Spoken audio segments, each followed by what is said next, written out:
Assalamualaikum dan salam Malaysia Madani. Anda bersama saya Nur Zamri dalam Berita Pagi edisi Isnin 5 Februari 2024.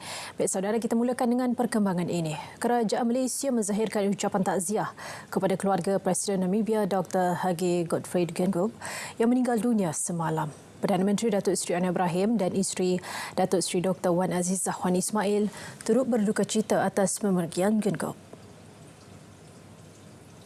Menerusi hantaran melalui laman sosial, beliau turut menzahirkan perasaan simpati kepada wanita pertama Madam Monica Gegos dan keluarga mendiang termasuk kerajaan dan rakyat Namibia. Datuk Seri Anwar turut menyifatkan pemergian Geingob sebagai satu kehilangan besar buat Namibia dan mendiang akan sentiasa diingati kerana kepimimpinannya yang cemerlang. Dedikasi dan komitmen mendiang juga telah menyaksikan kemajuan serta pembangunan di Namibia.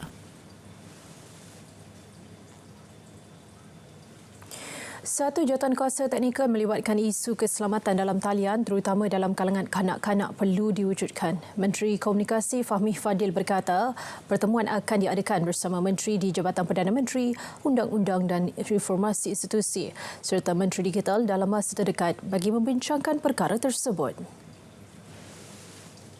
Pertemuan turut akan diadakan bersama pengendali platform media sosial. Fokusnya untuk memastikan keselamatan penggunaan platform itu oleh kanak-kanak dan pematuhan kepada undang-undang sedia ada. Saya risau keselamatan bagi kanak-kanak. Jadi insya-Allah dalam masa terdekat kita akan selaraskan di antara beberapa kementerian untuk melihat dari segi perundangan apa yang mungkin perlu kita pinda ataupun kita wujudkan dan tindakan-tindakan yang perlu kita ambil sekarang. Sementara itu, isu pemilikan akaun TikTok oleh pengguna berusia bawah 13 tahun akan dibincang Kementerian Pendidikan dan Kementerian Komunikasi. Menteri Pendidikan Fadinah Siddiq berkata pihaknya perlu memohon penyelarasan daripada Kementerian Komunikasi sebelum sebarang garis panduan berkenaan perkara itu dikeluarkan.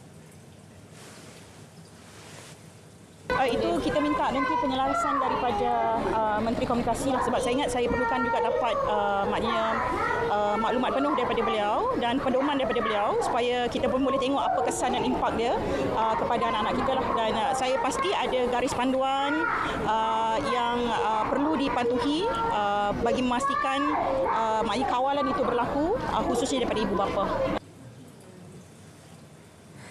Saudara, dalam perkembangan lain, sebanyak 129 kelas prasekolah akan ditambah tahun ini sebagai usaha memastikan lebih ramai murid berpeluang mendapatkan pendidikan di peringkat awal. Perluasan kelas prasekolah dilakukan Kementerian Pendidikan setiap tahun bagi meningkatkan enrolmen ke tahap 90% agar tiada keciciran murid berlaku. Perluasan tersebut juga penting dalam mengesan isu berkaitan perkembangan kanak-kanak. Luasan prasekolah KPM berlangsung setiap tahun kerana permintaan yang terlalu tinggi dan kita nak pastikan bahawa pendidikan percuma di peringkat prasekolah, isu-isu berkaitan dengan malnutrisi, intervensi murid keperluan khas kita dapat buat daripada peringkat awal dan pastinya yang terkait rapat juga dengan naratif keciciran sebab enrolment di peringkat prasekolah ini kita perlu buat lonjakan lagi untuk memastikan maknanya mereka masuk ke sekolah itu di peringkat awal. KPM turut menyediakan inisiatif bantuan makanan prasekolah bagi mengatasi isu malnutrisi serta kemiskinan multidimensi. Isu alaun tugas atas panggilan on-call bagi pegawai perubatan yang tidak disemak selama 11 tahun akan diselesaikan. Menteri Kesihatan Datuk Seri Dr. Zulkifli Ahmad berkata, KKM bakal membuat pengumuman berkenaan isu tersebut dalam masa terdekat.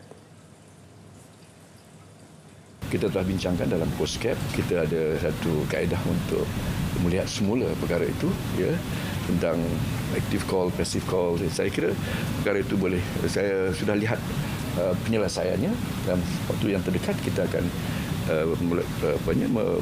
menerbitkan press release kami. Jadi just wait and be patient.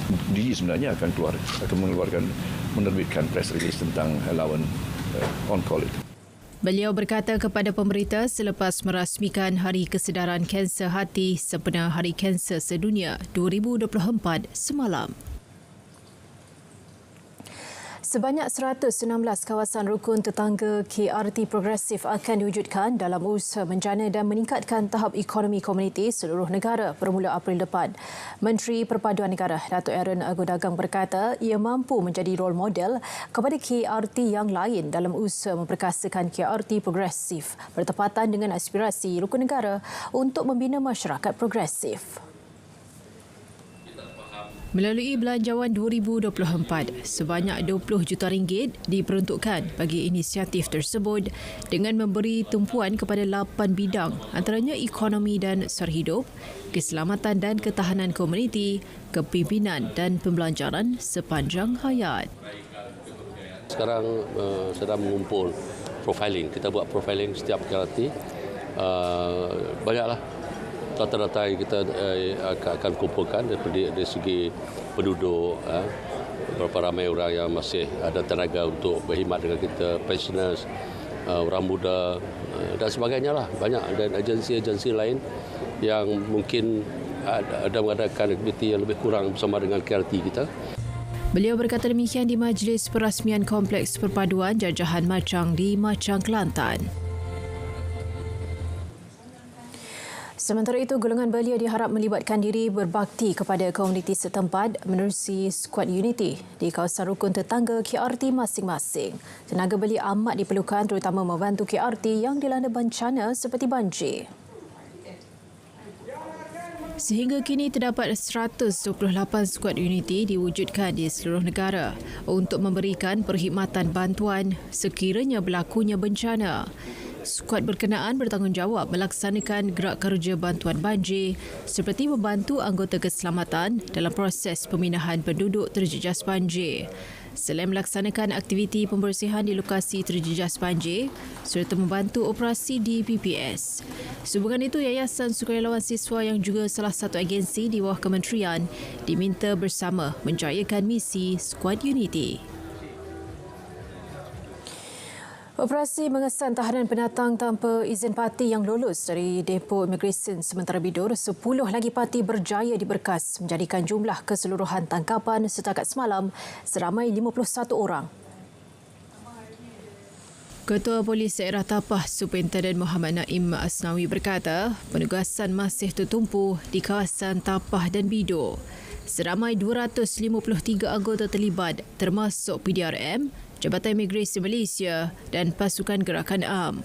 Operasi turut dibantu 10 ekor unit anjing pengesan K9 bersama 15 pegawai serta unit dron Pasukan Gerakan Udara PGU Bukit Aman. Unit drone yang datang memberikan bantuan memang sangat membantu khususnya dalam penugasan pada waktu malam hari di mana kita dapat mengesan penjenayah-penjenayah yang melarikan diri. Begitu juga dengan unit udara yang membuat rondaan di udara dan juga elemen-elemen lain yang berada di daratan. Sementara itu, 30 wanita warga asing ditahan di Johor Bahru kerana bekerja sebagai pelayan atau GRO tanpa permit yang sah. Serbuan turut menahan 3 lelaki warga tempatan yang bekerja di pusat hiburan itu. Hasil ujian urin di pusat hiburan Taman Sentosa itu juga mendapati 19 lelaki dan 5 wanita bersama 31 wanita warga asing positif dadah. Di permis serbuan di pusat hiburan dan dalam serbuan itu 45 orang telah ditangkap. 1 penolong pengurus ditangkap, caption ditangkap, juru gambar ditangkap, 15 perempuan Thailand, 22 perempuan warga negara Vietnam, 2 perempuan warga negara China dan 2 perempuan warga negara Australia ditangkap. Umur anggaran 22 hingga 23 tahun. Berita pagi diteruskan dengan edisi Sabah. Dari sungai ke segara, Palestin pasti merdeka. Malaysia Madani tekad perpaduan penuhi harapan. Assalamualaikum.